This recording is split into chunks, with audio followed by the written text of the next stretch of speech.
to be inviting Professor Dr. Ram Charan on stage. Please, sir, please do join me. Multi-award-winning author, guru to so many, and it's our privilege to have you with us today, sir. I know you've been at it all day, so it's been a long, tiring day for you as well. Let me just start our little chat by building on something which we were chatting outside. So not many people will know. So I asked the professor what I thought was a very simple question. I said, where's home, right? And he said, I'll let you know in a second. And he said, office is in Texas. And now I'll let you answer the rest of it, sir. And why that might be the case. Well, my office is in Dallas, Texas. But I'm really homeless. I have no apartment, no home for 42 years. There's no need for me to have one. Because I travel every day, 365 days. That's my life. So people occasionally call me homeless Indian. It's a lifestyle which many of us would find very challenging, but at the same time very fascinating. And in your travels, may I take this opportunity to spend more time with us here in India. I know there are many exciting countries and markets and companies which where you advise leaders. But in your travels as well, you get the opportunity to see lots of countries. Equally, you're advising so many top entrepreneurs and industrialists and business people around the world. So first question, I think, Salil asked the question, are we actually seeing global headwinds? And if so, what's differentiating the winners from the also-rans? What are those guys doing differently in your view? First, I want to give you a contra view. I'm talking first more in the United States. Uh-huh. The GDP is not a good measure of knowing what's happening in the economy. I went back and looked at it, how Simon Kuznets created GDP index. We have number of activities in the economy that are not priced, and therefore they are not in GDP. GDP index today, the way it is constituted, is obsolete and misleading. As I travel every day on the airports, they are crowded. Economy is really going well. And so that's item number one, that we need to find other ways to see where the economy is going. Number two, my very good friend wrote the article in Fortune in the last issue and saying that the index is now showing the possible recession. I'm going to call him, he's a good friend. The indices you're looking at are manufacturing based, they're not service based. Think about that one. Economy in America is doing well. Composition has changed dramatically. A large number of people moving into logistics, delivery. Their pays are low. There's a huge productivity improvement by digitization. So we may not see such a growth, but I assure you, even though I'm not a predictor, I'm not an economist, and that's a good news. There is no recession in America next year. Okay. I look at Ray Dalio, who predicts everything year and a half. I worked for him. And Ray Dalio looks at the previous history, and he predicts. Year and a half he's been saying, George Soros has been saying, recession is here. There is no recession in America. Now, Fed may do some things that can extend it. Sure. I have no idea. I believe Trump will try to get another tax cut. Go ahead. Okay. So you're saying that while the GDP indicators may be signaling a recession, the real economy may actually be still in growth. Yeah, may I interrupt you? The indicators they are using to predict are outdated, you're saying? Not only outdated, they're misleading because they are based on manufacturing production. Mm-hmm. Okay. Manufacturing is in a secular decline. Sure. And services is where sort of Services and number of things that are free and they're not priced and they don't show in GDP. Sure. So in this ecosystem where you're still seeing some growth coming, but a lot of global competition, a lot of disruption happening with all kinds of new players, some rational and some irrational competition, dare I say. Sure. What are you seeing the great companies sort of do differently? What are the 2 or 3 things you would say distinguishes them? Yeah. Right? So this is a general question, general answer. Sure. But if I look at, many of you know that I spend a lot of time in China. I go to China twice a month. I have a lot of Chinese clients. I'm on the board of 2 companies in China. And I see that. And I can see within there too. The 3 fundamentals have never changed. They remain for good companies. The focus on the customer continues to be intense, whether you're up, whether you are down. And they begin to see, is the recessionary period causing a seasonal change, a cyclical change, or is it a secular change? Or is it a structural change? Great companies do that better than many others. And the key is to figure out is this structural change. Many of you are here linked with the auto industry. It's a structural change.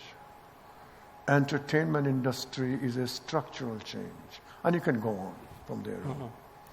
A structural change is different than the recessionary change. Sure. So they figured this out. Number 2, after the customer side, because it causes segmentation change, market spacing, is they continue to invest in the innovation.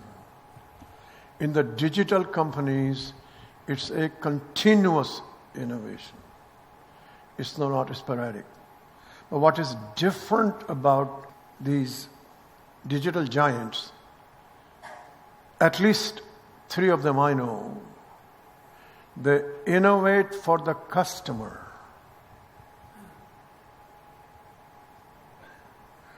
Innovate what is more convenient for the customer. What is cheaper for the customer. And they continue to invest. And then the people development continues. Those 3 things stand out.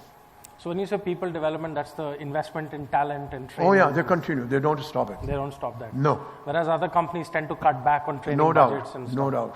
So you're saying they're almost diametrically opposite, because the conventional wisdom is Correct. slow down, training budgets get cut and Correct. innovation gets cut and so on and so Yeah, on. no, they're the other way around. Okay. And they're able to see the structural change. And they plan that way. They don't fool themselves and say, well, it's a recession, it's temporary. If it is temporary, it is temporary. But so we see, and that's why you say these, the higher premium, they continue, structural change. Interesting. So just building on that, when you talk about innovation, these days, innovation is inevitably founded on new age technologies, right? Now, without getting into the tech jargon of it, whether it, we talk about cloud as the new age infrastructure and so on. Is this also a distinguishing factor in your view, that the folks who continue to win also are highly correlated with those folks who are actually embracing new age technologies and possibly attendant new age business models more aggressively than others? Yeah. First, I'd like you to know, and I think all of you know this, if I could segregate technology in 3 categories, these 3 are totally arbitrary. One is the domain technology. If you're in pharmaceutical, you better learn oncology and all that stuff. Second, in the digital technology, there are 2 parts to it. One is the chip. The other is the algorithms and AI.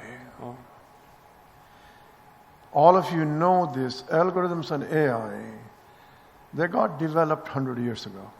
They are available. There are 250 of them. There are new ones being developed.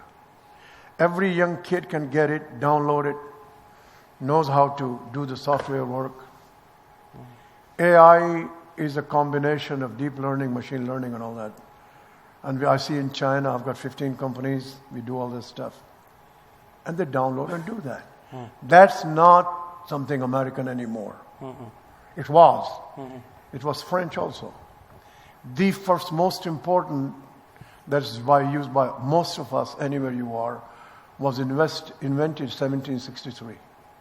Think about that. The chip technology is American. And there are 4 companies in the world. If they stop supplying to any country, that country can't move. 4. One in Netherlands, one in Taiwan, 2 in America. And I know Trump has put his foot on.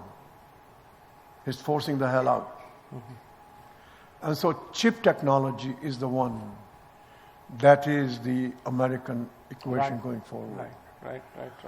Chinese, don't anybody tell you, because I'm inside Chinese in these companies, don't let anybody tell you that they have it. They have the publicity. I'm telling you, they don't have it. Interesting. Taiwan does. I consult with all the chip companies in China, and they keep telling me, take me to Qualcomm. I say, I can't. This is before the Trump situation. I got an Indian in Qualcomm. Very nice. He says, Ram, we can't do that. Interesting. So you feel, I guess, by extension, that one entire vector of future competition is going to be around the chip battles, and not just at the sort of the IoT and cloud level, but really at No, it's going to be other things. I should tell you, this has happened now. Many people are not aware of it. Right. Number one, yours truly has recommended to the right person to put chip manufacturing in India. It's moving. It's not just ideal. Whether they announce it or not, all this being worked out. We will have chip manufacturing in India. It's very important to us. Second, I'd like you to note this. This is what I call early warning signals. I'm giving you facts. Number one, you already know that Trump and Wilbur Ross, who's the Secretary of Commerce, and Lighthizer, they're clearly stopping the flow of technology to China. Everybody knows it. 4 weeks ago, Japan announced the same process for technology flow. 2 weeks ago, I was in Bangkok, and the Prime Minister was there. And he decided, I think rightly so, not to sign the RCEP. He has clearly said, we can't afford different words from 1.6 billion deficit to 44. Many of us don't know cumulative deficit with China is close to 600 billion. I had personally met Digvijay Singh in the US Congress twice to communicate to Manmohan Singh. India can't afford a cumulative $1 trillion trade deficit. It's hard cash. And if there is a dispute in water, China will have the upper hand. So India first, America first. China has always been first. We now have a new trend, and Japan is saying first. So we have a new trend in the global game. So more and more national walls going up, and the wars. There is a reason. That was not the case until China rose to this area. So the Chinese has trade surplus from almost every country. Absolutely, sir. Let me just get you back to the previous thing, and I guess just closing from my perspective. If technology is going to be so important to, or let me say IT or digital technologies going to be so important to next generation companies winning. This is a view I've personally held, and I'd like to kind of ask your views on it, sir. Right? So if you go back maybe even 20 years, most boards were sort of middle to senior in age and pretty much all male. Yeah. And then through a mix of enlightenment and regulation, we had more diversity coming in, both in terms of gender diversity and race diversity and so on. Has the time come for boards to have at least one representative who's sort of 20, 25 years old, just to give a different lens of technology and so on? So those who were with me all day, I mentioned you have two spectrums of the board. On the left side, I had compliance board. They don't do any strategic work. You finish the meeting in 90 minutes. You go through this stuff. Then you have the boards who actively do something. So I'm talking these boards. And yes, very few boards have begun to do that. You won't believe this was true. Somebody's son has gone to MIT, done something, put him on the board, younger child, so to speak, so he's raising the issues, and that's getting there. So if the board is active, then it is good. If the board is not doing anything, it's a waste of time. Yeah, but my question is in the context of exactly. active boards. You got to do that. Now I want to tell you, real stuff is a fact. I have been working with the board of GE for a long time. I've gone to executive sessions for 12 consecutive years. So at one point I proposed the name of the CEO of Cognizant, Frank D'Souza. First reaction was he's too young. Anyway, they accepted him. He's 38 years of age, and they called me back and said, Ram, he's too young. So I happen to know the chairman of the governance committee very well. I said, Shelley, age is not indicator of youth. That's a good. I'll use that at some point, sir. I think. I must tell you this. A year later, she calls me back and says, this is the fantastic addition to the board. Wonderful. He deserves it. I'm not putting because it's an Indian. Hell no. This man is very good. So you absolutely believe that we need to kind of get possibly the average age of boards down as well? No, see, I have a view, if I may say so. Or you need to have sort of mentally younger people at least? No. No? No, hang on, I'm going to answer that. Go on. I never use the word average. One person can make a difference in the boardroom. Why not a younger person? Sure. Because the question this person asks and intervenes could make a big difference. I'm with you, sir. Totally. Because he's putting respectable stuff. Absolutely. So that's why I say we need to put them on. You need some coaching to how to behave and all that. Sure. You do all that. But we got to bring this fresh point. So I'm going to tell you this last story here. So there is a company in America. You know what I mean by mattresses? Mattresses? Yeah. It's a fantastic company, does very well. So I'm on the board, not as a board member. And I am sitting there, and they recruited a young man from Amazon on the board. So it's a board member of this company. And the CEO, who's a lady, she's proposing, this is about 5 years ago, she's proposing to digitize the mattress. She has a sample.